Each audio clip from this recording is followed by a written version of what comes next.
Hello दोस्तों, welcome my channel steno smart classes.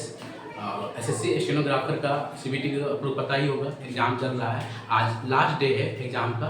First shift का analysis करने वाले हैं कि किस किस टॉपिक से क्वेश्चन आया था।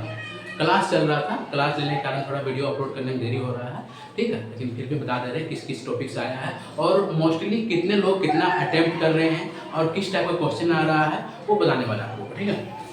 सबसे पहले लेते हैं जो जिसका ज़्यादा वेटेज है इंग्लिश का। इंग्लिश में मतलब कौन कौन टॉपिक से क्वेश्चन आया था, जैसे कि मोस्टली जैसे पिछला वीडियो हम डाले थे डायरेक्ट इनडायरेक्ट और एक्टिव पैसिव पूरा आ रहा है, ठीक है, उसमें आ रहा है। अच्छा, PQRS जो आया था लगभग 10 प्लस क्वेश्चन आया था, 10 से ज़्यादा आया था PQRS, ऐसा सुनने को मिला है, ठीक है। और मतलब 2-3 हार्ड था PQRS, बाकी बात ईजी था, मतलब ईजी था, मतलब हल्का फुल्का भी जो कोई पढ़ के गया होगा ना तो वो भी बना लेगा, या तो फिर हल्का फुल्का जो कॉमन सेंस भी होगा नहीं भी पढ़ा होगा फिर भी PQRS अरेंज करके कर लेगा, इस टाइप का था इंग्लिश। अच्छा, कॉम्प्रीहेंशन था। कॉम्प्रीहेंशन में मतलब 6 क्वेश्चन दे रहा है, 2 कॉम्प्रीहेंशन आ रहा है, एक पोएम टाइप का एक स्टोरी टाइप का, 6 क्वेश्चन रहेगा तो उसमें 12 क्वेश्चन है, ठीक है। अच्छा, इडियम फ्रेज भी आया था, इडियम फ्रेज भी आया था और प्रीपोजिशन भी आया था। प्रीपोजिशन बच्चा टाइप का आया था, बहुत ईजी था प्रीपोजिशन, बहुत ईजी था, ठीक है। उसके बाद डायरेक्ट इनडायरेक्ट भी हो गया, इडियम फ्रेज भी हो गया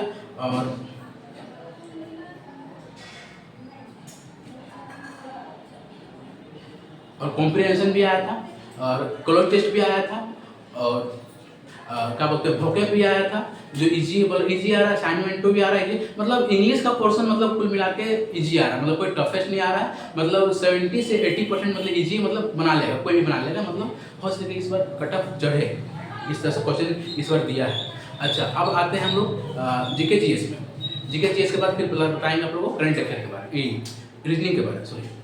तो जीके जीएस में मतलब क्वेश्चन पूछ रहा है, इधर रिसेंट का जीके जीएस नहीं पूछ रहा है, पूछ रहा है 2021-22 का पूछ रहा है, तो आपका करंट अफेयर नहीं आएगा तो जीएस में आ जाएगा। तो उसमें आप लोग का था हॉकी के बारे आया था, ठीक है, हॉकी के बारे में हॉकी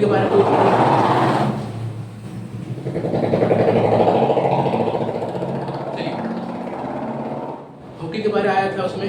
अच्छा, उसके बाद मतलब जीके का मतलब उतना क्लियर नहीं बता पाया, मतलब ज़्यादा टफेस्ट था, हॉकी वगैरह का आया था, मतलब कहाँ कहाँ दे रहा है किसी समझ नहीं आ रहा, कोई किसी को ऑप्शन ही गलत कर रहा है। और जीके में स्टेटमेंट वाइज डाल रहा है, स्टेटमेंट वाइज क्या डाल रहा है कि लिखा था उसमें वो कि कहीं अगर आग लग गया और वहाँ पे आप खड़ा हैं तो वहाँ भाग जाइएगा या वहीं खड़े रहिएगा या इमरजेंसी कॉल कीजिएगा, मतलब इस टाइप का था, ऐसा रीजनिंग, ठीक है। और बहुत सारा क्वेश्चन स्टेटमेंट वाइज था, तो जिसको मतलब कोई उतना एग्जाम प्रेशर याद नहीं रख पाया, ठीक है। अच्छा, अब आते हैं रीजनिंग की तरफ। रीजनिंग में है कि रीजनिंग में आया था आप लोग का एनालॉजी आया था, एनालॉजी दिया पूरा ज़्यादा, एनालॉजी आया था और सिटिंग अरेंजमेंट आया था। तो सिटिंग अरेंजमेंट 2 तरीका से होता है, एक वो सर्कल टाइप में होता है, एक पैरेलल टाइप में होता है। इसमें पैरेलल टाइप का दिया था, हो सके कि आगे वाला सीट में सर्कल टाइप में देगा, ठीक है। उसके बाद सीरीज से क्वेश्चन आया था, मिसिंग नंबर से क्वेश्चन आया था। उसके बाद इसमें मतलब 2-3 तो मैथ डाला गया था, 2-3 तो ज़्यादा ही हो गया। एलसीएम क्वेश्चन था, एलसीएम एचसीएफ का था, परसेंटेज का था, परम्यूटेशन कॉम्बिनेशन का था, प्रोबेबिलिटी का था, ये सब डाला गया था।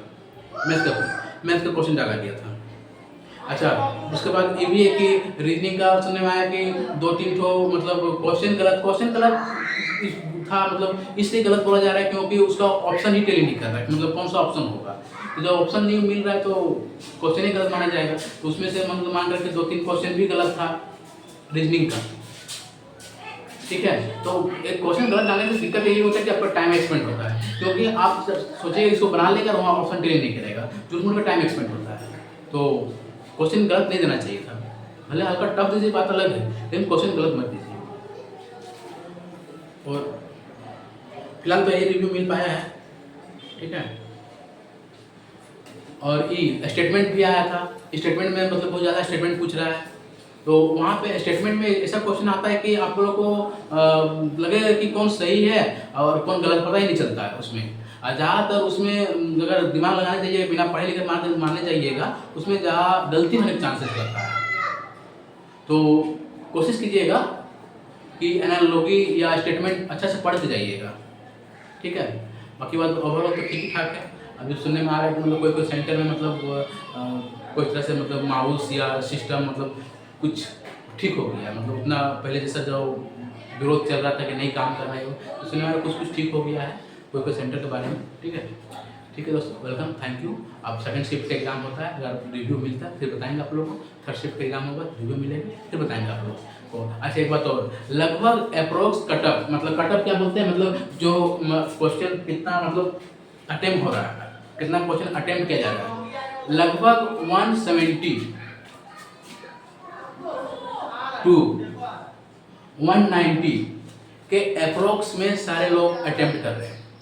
170 टू 90 के अप्रोक्स में अटेम्प्ट कर रहे हैं। अब देखना पड़ेगा कितना सही होता है कितना गलत होता है, वो पूरा शिफ्ट का एग्जाम होने दीजिए, उसके बाद वो अप्रोक्स या एवरेज कटअप देखा जाएगा, सोचा जाएगा और फिर आप लोग को बताया जाएगा कितना आ सकता है कितना नहीं आ सकता है। ठीक है दोस्तों, वेलकम, थैंक यू।